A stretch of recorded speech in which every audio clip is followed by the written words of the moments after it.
Syrian President Bashar Assad is out. But what next now for Syria? We're going to look at those questions on today's Trumpet World.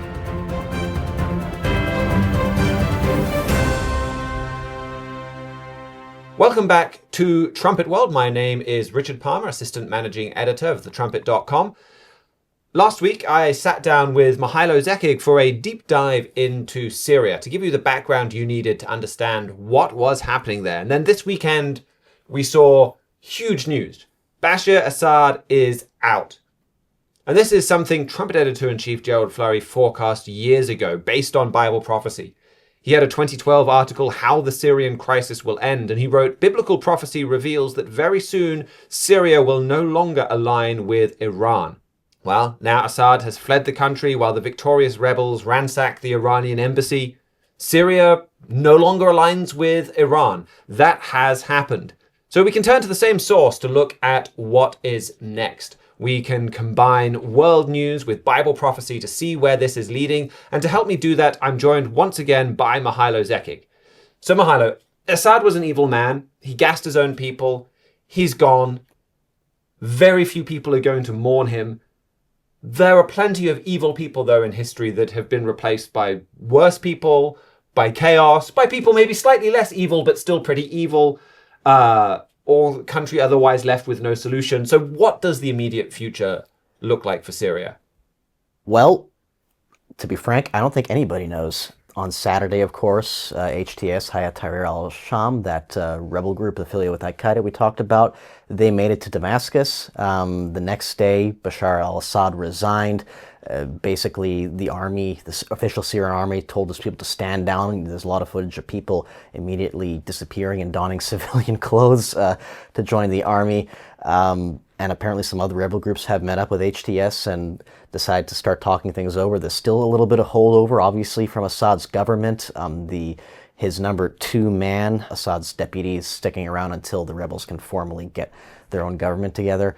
But aside from that, no one really knows what the next step is. So HTS, this is, as you say, a group that's an offshoot of al-Qaeda, a group that, like we talked about last week, painted itself as more moderate and played nicer with others so that it could build a broader coalition to topple Assad.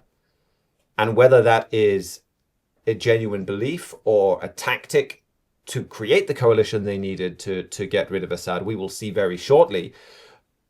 But are they the ones primarily in the driving seat in Damascus now? In one sense, yes, in the sense that they're the ones the holdovers of the Assad regime are talking to and agreeing, okay, we're going to hand over these institutions to you, etc., etc. But since they've accomplished their offensives, other groups have started to play out their own agendas. The Syrian National Army, that Turkish-backed group, for what we can tell, they're not actively occupying much territory aside from their original holdings that they had before. Instead, as can be predicted, they've gotten the go-ahead to start fighting against the Kurds, and the Kurds, for their part, are fighting against them as well. And the Free Syrian Army, that small democratic quote-unquote group backed by the US that we talked about, that I said before had no relevance whatsoever, they've all of a sudden exploded and taken a lot of the territory in the Syrian Badlands, including Palmyra, which a few years ago was infamous for where ISIS destroyed a lot of Greco-Roman ruins. So I think there's a number of possibilities that you could see for the immediate future. I mentioned that article, How the Syrian Crisis Will End, and that has a few more forecasts of things that would happen that haven't happened yet. So in one sense, it's possible that this isn't the end of the Syrian civil war, that this is merely the start of Act 2, as these various different groups that cooperated, or some of them cooperated somewhat to get rid of Assad. Now that the bad guy is gone, they turn on each other, which we have seen in a great many revolutions throughout history. So that would be one possibility, just the Civil War Act 2. We could see, and this is what I think Europe is hoping for right now, a kind of coalition of these various factions sit round a table and holdovers from the Assad regime sit down with HTS and with the Kurds and with these other groups, and they come up with a Lebanese-style constitution that rules, that's a compromise between all the groups. So there's that outcome.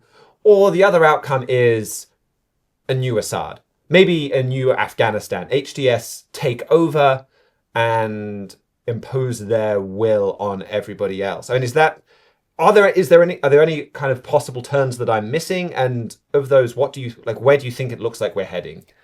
Well, one turn that a lot of other people are expecting is, we talked about this before, Turkey to come Turkish in puppet state, yes. Turkish puppet state. That definitely is another possible outcome to this. I mentioned before in the program how this looks a lot like what happened in 2021 with the Taliban takeover, and how they were saying they were going to be a reformed Taliban, and then they got back to same old once all the foreign powers left. I think the big difference with this scenario is that at this point the foreign powers aren't actually leaving. And I think the various rebel groups really want to not give any foreign group an excuse to entrench themselves even further. Because, I mean, HTS, for their part, I think they know deep down that if they just replace Assad with a Turkish proxy, that's not going to go down well with a lot of people. I think at this point, and I mean, I don't think anybody wants another round of the civil war. If that happens, HTS is going to lose all their credibility. And there's a lot of evidence to show that any pretense of modernizing is just that, a pretense. And then they're going to turn the entire international community against them, just as ISIS did, and then they're going to lose out. So maybe they have some grand strategy down the road, which again, we've seen that plenty of times throughout history in the Middle East, to take over after a few years of an unofficial truce or a fragile peace. But at the moment, HTS, I don't think, can afford to go and expand any further, and these other groups, they definitely don't have the firepower to kick HTS out in and of themselves. So I think some sort of compromise between the groups is going to have to be necessary, and that would, as you mentioned, be the most palatable option for Europe and the West to start, say, giving reconstruction funding or sending the refugees back, etc., etc. Yes, I mean, Europe desperately wants that kind of an option, I think, a moderate government in Syria. So there has already been talk of removing the terrorist designation from HTS. Ursula von der Leyen got a lot of flack for her kind of very, not just celebrating the fall of Assad, but very kind of complimentary, even flattering of HTS in her response to that. So she's very keen to work with HTS. And you see the desperation in Europe to be able to start sending migrants back. Most European countries, UK included in that, have now stopped processing applications for asylum from Syrians. Austria is already laying the groundwork for returning their Syrian refugees to Syria, which is staggeringly fast. Like, Assad's been gone 2 days, and they're starting to look at, hey, how can we take our Syrians, put them on a plane, and send them back to Syria? Turkey's already doing that, as I mentioned, and they're still doing that, even though they're actively fighting within Syria right now. Germany suspended asylum applications. Jens Spahn, the former health minister, former Christian Democratic leadership candidate, he has said, at a starting point, we should offer to fly Syrians home and give them €1,000 just to get things started. So Europe is very eager to take advantage of this. But of course, there is the danger of, if things do go back into Civil War Act 2, the reverse happens. And you don't have a Syria that Europe can send migrants home to. You have a Syria that's sending another million migrants into Europe. So very interesting to see Europe just super eager now, very eager to change their views about HTS, to ignore the terrorism links, to whitewash that. Because, of course, if HTS is a terrorist group, I meant to say this earlier, you cannot send people back to their government, because all of the various different EU treaties forbid people from sending refugees back into a dangerous place. So if HTS is terrorist, can't send the refugees home. But if we change the designation, it makes it much easier to ship people back. Indeed. And HTS, for their part, and their leader, Mohammed al-Jalani, They've indicated that one of the first priorities of their new government, however it takes place in the coming days, is to answer that question. A few days before they took Damascus, Jelani had an interview with CNN, and near the end of the interview, they asked him, going forward, what does this look like? Stabilizing Syria will bring many people back. Today, in the liberated areas, about 1/3 of the population lives in camps, approximately 1.5 million people. I believe we can soon reach a point where there are no camps. With the rehabilitation of the liberated areas, people will return to their homes. Many refugees in Turkey will likely return, as will a significant number of refugees in Lebanon and Jordan. Even refugees in Europe may return to rebuild their country. And as you can see there, he didn't mention a lot of things like that you mentioned of, getting foreign designated terrorist status off. But if he's going to start accepting mass refugees from all these places like Europe, like Turkey, like Jordan, and some of these other places, that is the implicit underlying condition.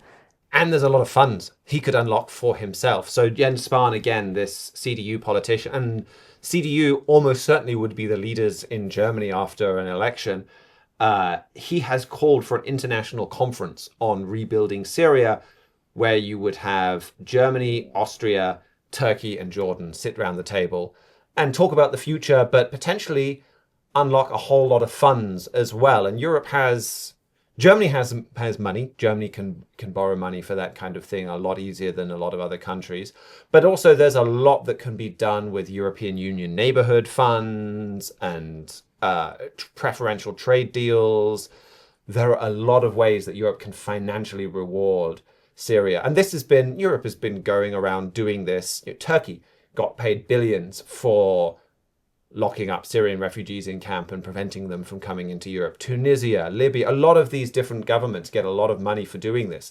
So Europe is also almost eager to help Syria out with their financial situation. So I do think, in some ways, if you say, well, the most likely outcome is all the parties in Syria sit around the table and come to some kind of coalition deal, I mean, that can sound pretty naive.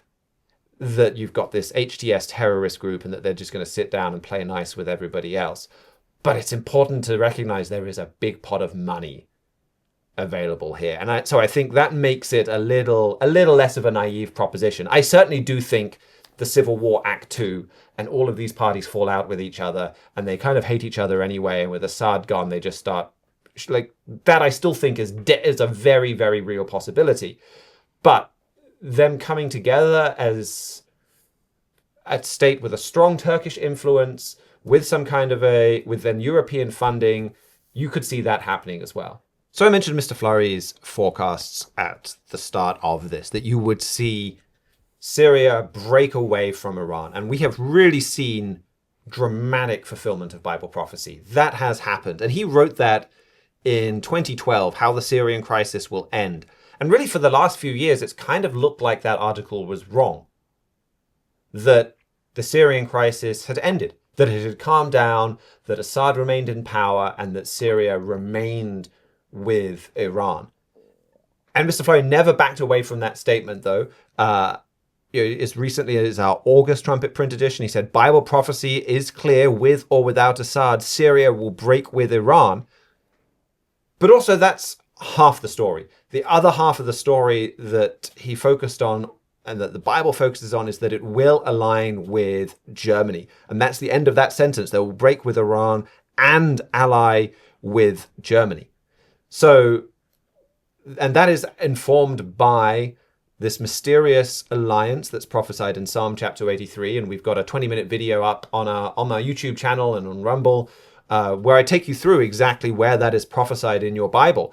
And this prophesies that Europe would have this alliance, or Germany in particular, would have this alliance of Middle Eastern countries that it builds, and that you would see Lebanon in that alliance, that you would see Syria, that you would see Jordan that I just mentioned, that you would see Turkey. These same kind of countries that you see Europe working with, the same kind of countries that Germany wants to sit down for an international conference on Syria's future with.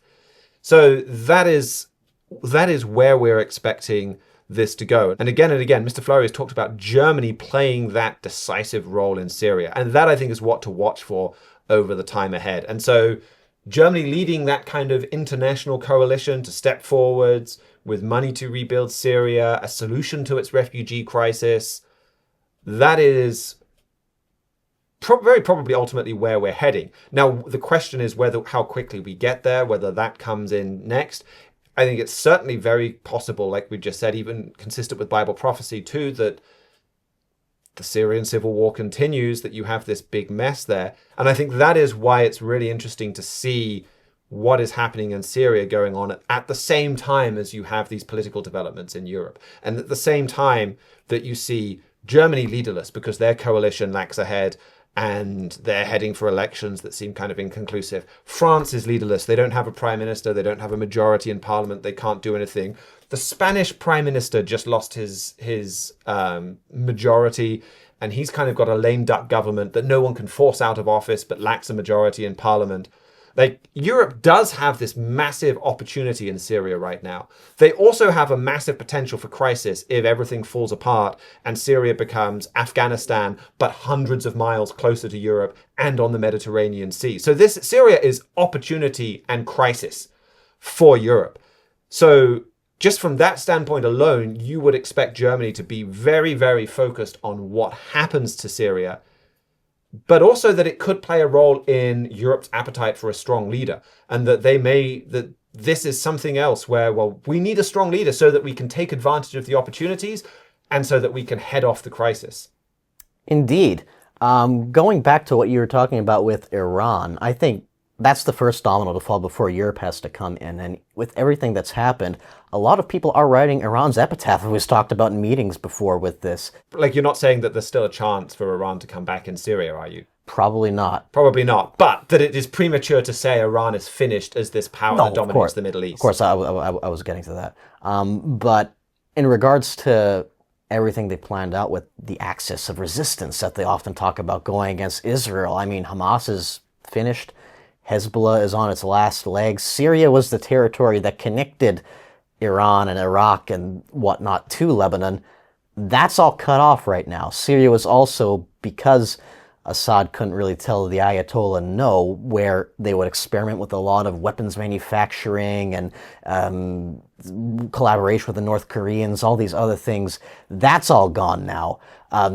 Syria borders Israel. That launching pad is all gone now. If anything were to happen to Hezbollah, and we've talked about on this program, it seems like every week, just how weak they're getting, there's really no convenient way for Iran to go and fix the problem.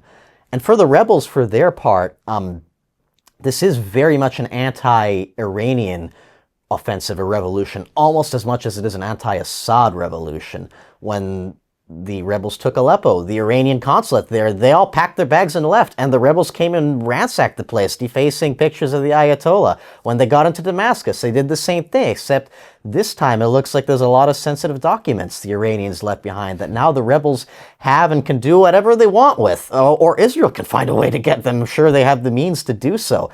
And so with Iran's, I guess you could say, grand strategy that it's been pursuing for the last couple of decades in attacking Israel from the north through Hezbollah, through Assad, that's pretty much toast now. But if Iran's going to want to continue its war with Israel, and it most certainly does, it's going to have to find another strategy to do so. And that also ties in with Bible prophecy of how prophecies like in Daniel talk about Iran and its allies, or Iran having an influence among countries like Egypt, Libya, etc. All these countries to the south and to the west of Israel, which is, they've obviously have tentacles wherever they can find proxies to sponsor, but that has not been the main spear of the attack to this point.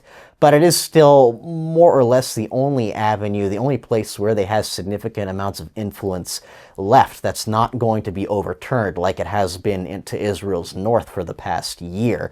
And so we could very well see Iran increasing its focus and going through Africa, which is certainly dealing with its own levels of instability, including within the countries Daniel specifically mentions. Yeah, that's a really good point. I'm glad you brought that out, that it's shifting a whole load of other Bible prophecies. I mean, this is what Mr. Fleury wrote in 2012, and he put out an article on Monday where he basically said you could say the same thing today. What we are seeing right now in Syria is a major biblical prophecy in the process of being fulfilled. What happens in Syria will lead to mighty nations changing course and foundations of this world being shaken. And this is a major fulfilled prophecy that is also paving the way to more fulfilled prophecy. And we have seen so much of that fulfilled prophecy on display. I mean, we've seen Donald Trump being elected after that seemed impossible. And Mr. Fleury and the Trumpet, we stood by that forecast. We've seen now, we saw Lebanon break with Iran, something that seemed impossible 4 or 5 years ago, or Hezbollah being broken out of Lebanon, I should say. And then now Syria, with Assad kicked out and Iran's power broken there. That is fulfilled prophecy. And very quickly, this could play a role in Europe coming in and building this alliance in the Middle East, and even then Europe coming in and having a strong man lead them. It could lead to that. It could lead to Iran refocusing and Iran becoming the dominant player in Egypt and Libya and Ethiopia, the way Daniel chapter 11 talked about. And we're seeing such a pace of Bible prophecy. It may not be long until those are fulfilled as well. So now is really the time to dig into this. The Middle East is changing so fast, but our book, The King of the South, forecasts so many of the changes that you've already seen. And if you want to be able to watch the prophecies in your Bible, in this book, and have what you've read in this book on display in your nightly news, now is the time to dig into those prophecies. Now is the time to read the Bible so that you can have that incredible, inspiring experience. And we have our free book, The King of the South, that we do not intend to replace your Bible reading. We want that to be your guide, to show you what scriptures to turn to help you put those alongside parallel passages in other books that clarify the meaning and allow the Bible to interpret itself so that you can see what is coming next for the Middle East. And so I'd really encourage you, if you've not read that, order that book, The King of the South. You can get it on our website, thetrumpet.com. We'll send you a free print copy anywhere in the world without any follow-up. You can read it online as well. But now is the time to look at what your Bible says about the Middle East, because what it says is going to happen is becoming history at an astonishing pace. And watching that happen, knowing that the Bible foretold that, is just such an inspiring, such an encouraging experience, because it's all about demonstrating God's power in this world and that everything and all of these different events are happening according to his will.